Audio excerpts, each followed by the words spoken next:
जी दोस्तों, तो हम स्क्रीन पर आ चुके हैं। सबसे पहले जो आपने काम करना है वो है कि आपने ट्रेंड को पकड़ना है, ट्रेंड को फाइंड करना है। तो कैसे फाइंड करेंगे सब कुछ मैं आपको यहाँ पर एक्सप्लेन करने जा रहा हूँ। सबसे पहले तो आपने यहाँ पर आना है, ट्रेंड लाइन पर क्लिक करना है, ठीक है। और आपने जो भी रिसेंट लो है ना, उन पर आपने ट्रेंड लाइन जो है वो खींचनी है, ठीक है। तो यहाँ पर आप देख सकते हैं मैंने ट्रेंड लाइन खींची और यहाँ से साफ नज़र आ रहा है कि हायर लो जो है यहाँ पर बन रहे हैं, ठीक है। हायर लो बन रहे हैं और हायर हाई भी बन रहे हैं। तो इससे हमारा कंफर्म हो गया कि ट्रेंड जो है अभी तक अप ट्रेंड है और प्राइस जो है मुसलसल 1 डे टाइम फ्रेम पर ऊपर जा रही है, ठीक है। तो ये तो हमारा पहला स्टेप था। अब अगर आप इसको हटाना चाहो तो हटा सकते हैं। अब हम करने वाले क्या है, यहाँ से हम हॉरिजॉन्टल सपोर्ट रेजिस्टेंस को फाइंड करने वाले हैं। तो उसको कैसे फाइंड करेंगे, सबसे पहले तो आपने प्राइस को इस तरह स्क्वीज करना है ताकि आपको समझ आ जाए कि ज़्यादा से ज़्यादा जो हमारे सपोर्ट मिले हैं या रिजेक्शन मिले हैं वो किस पॉइंट पर है, ठीक है। तो अब यहाँ पर हमने हॉरिजॉन्टल लाइन पर क्लिक करना है और यहाँ पर आप देख सकते हैं कि कई बार, एक बार यहाँ पर, एक बार यहाँ पर भी पैकआउट मिला, लेकिन फिर से रेजिस्टेंस मिली और दोबारा प्राइस नीचे आया। यहाँ पर भी, यहाँ पर भी, यहाँ पर भी। तो ये हमारा जो है ना एक रेंज है वो रेजिस्टेंस का, ठीक है। रेजिस्टेंस या सपोर्ट कोई भी जो हो वो कोई फिक्स प्राइस नहीं होती, बल्कि ये एक रेंज होता है जहाँ से आपको सप्लाई या डिमांड मिल सकती है, ठीक है। तो अब हम यहाँ से रेजिस्टेंस को करने वाले हैं मार्क, ठीक है। तो आप देख सकते हैं ये एरिया जो है ना, ये हमारी आप सप्लाई जोन भी कह सकते हैं और रेजिस्टेंस भी कह सकते हैं, ठीक है। अब यहाँ से तो हमारा रेजिस्टेंस हमें मिल गया। हमें क्या करना है, अब हमें अपना सपोर्ट फाइंड करना है। तो करेंगे क्या, रेक्टेंगल पर दोबारा से क्लिक करेंगे, क्योंकि सपोर्ट रेजिस्टेंस जो है वो एक रेंज होता है, कोई भी फिक्स प्राइस नहीं होता। तो यही वजह है कि हम इसी पर क्लिक करेंगे। अब दोस्तों यहाँ पर आपको मुसलसल कई बार छोटे छोटे सपोर्ट आपको दिख जाएंगे, लेकिन जो बड़े सपोर्ट है उसको आपने कैसे फाइंड करना है। सबसे नीचे वाला जो होता है वो हमारा डिमांड जोन होता है। इसका मतलब होता है ये हमारा स्ट्रांग सपोर्ट होता है, ठीक है। और यहाँ पर प्राइस जब भी आएगी यहाँ से ऊपर ही जाएगी, ठीक है, एकदम से यहाँ से नीचे नहीं जाएगी।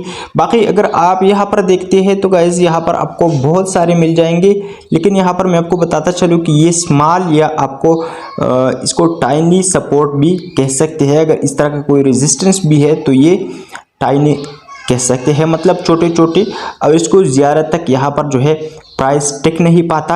अगर सपोर्ट है तो उसको भी ब्रेक कर जाता है, अगर रेजिस्टेंस है तो उसको भी ब्रेक कर सकता है और वो भी इजीली, ठीक है। तो यहाँ पर देख सकते हैं एक छोटा सा हमारा यहाँ पर भी सपोर्ट है, ठीक है। अब आप यहाँ पर कह सकते हैं कि भाई यहाँ से तो विक्स जो है वो नीचे जा रही है। तो फिर से वही बात कि गाइस कोई भी सपोर्ट रेजिस्टेंस जो है वो फिक्स नहीं होती। यहाँ से अगर हमने एक रेंज बनाया तो फिर अब आप देख सकते हैं कि ये परफेक्टली यहाँ पर जो है वो प्लेस हो चुका है हमारा सपोर्ट, ठीक है। अब यहाँ से आप देख सकते हैं कि हमें एक छोटा सा माइनर रेजिस्टेंस यहाँ पर मिल रहा था जब प्राइस यहाँ पर जो है ना वो कंसोलिडेशन कर रहा था, ठीक है। Sorry guys. तो यहाँ पर आप देख सकते हैं जैसे ही इस रेजिस्टेंस को इस रेजिस्टेंस को तोड़ दिया है तो फिर से प्राइस ने जो है ना कितनी बड़ी यहाँ पर रेड लगाई है।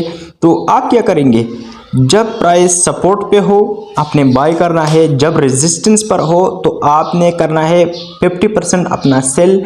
और वहाँ पर कैंडल्स को आपने देखना होता है कि अभी कैंडल जो बन रहे हैं वो क्या बन रहे हैं, वो बुलिश है या बियरिश है। तो आप उसके बिना पर आप अपने बाकी के ट्रेड को वहाँ पर क्लोज भी कर सकते हैं या रहने भी दे सकते हैं, ताकि प्राइस अगर मज़ीद ऊपर जाए तो आपको मज़ीद प्रॉफिट हो, ठीक है। अब मैं आपको यहाँ पर सिखाता हूँ कि कैसे आप कंफर्म करेंगे कि कोई भी जो है रेजिस्टेंस वो हमारी काम कर रही है या नहीं, ठीक है। तो गाइज यहाँ पर पहली दफ़ा जब एक गिरावट आई प्राइस में, दोबारा से उठने की कोशिश की सपोर्ट से, ठीक है। यहाँ पर जो है वो कैंडल जो बनी थी वो तकरीबन बुलिश हैमर बनी थी, ठीक है।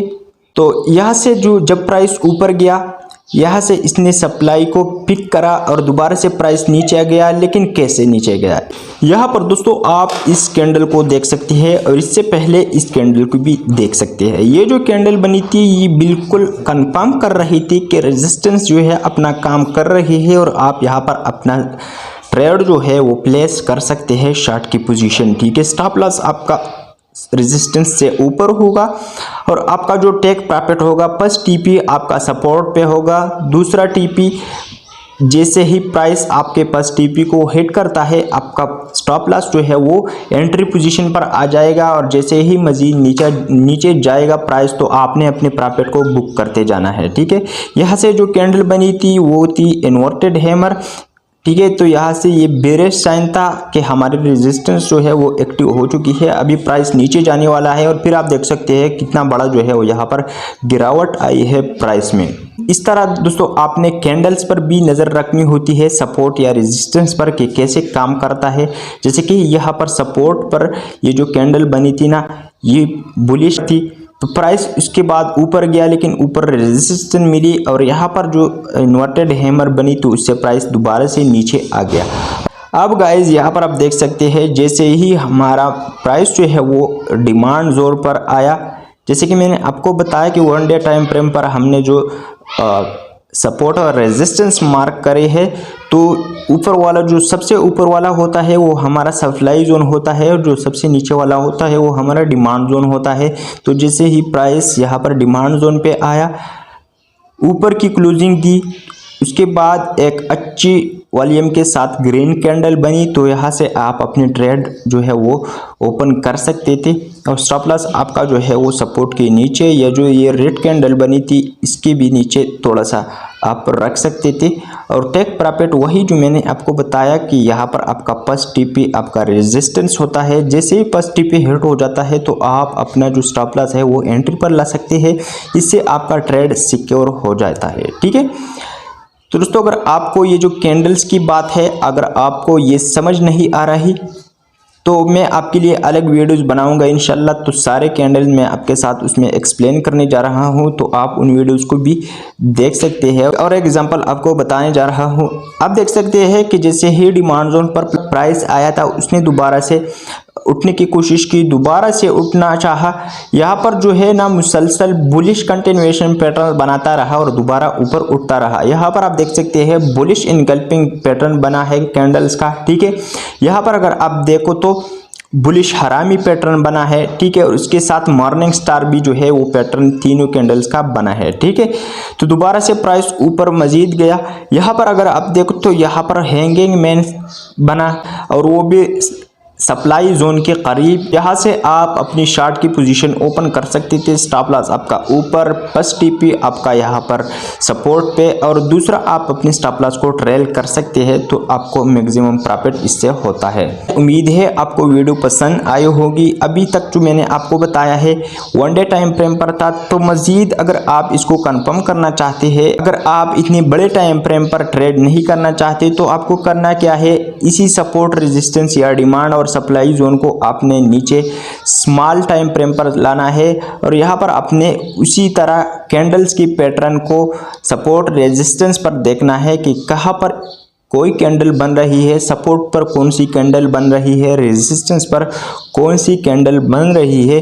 तो उसी हिसाब से आपने अपने जो है ना ट्रेड प्लेस करने हैं। यहाँ पर जो हमने सपोर्ट बनाया था तकरीबन वहाँ से जो प्राइस जो है वो दोबारा से ऊपर चला गया है और तकरीबन देख सकते हैं कि कितना मैक्सिमम प्रॉफिट आपको हो सकता था।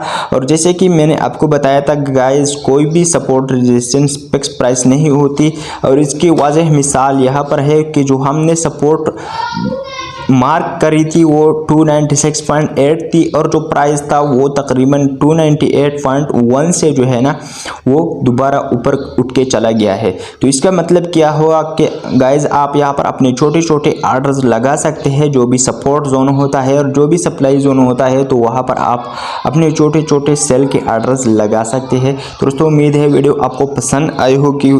अगर पसंद आई है तो लाइक कीजिए, चैनल को सब्सक्राइब कीजिए ताकि आने वाली मज़ीद इन्फॉर्मेटिव वीडियोज़ आप तक पहुंचते रहे। तो मिलते हैं नेक्स्ट वीडियो में, तब तक के लिए अल्लाह हाफिज़।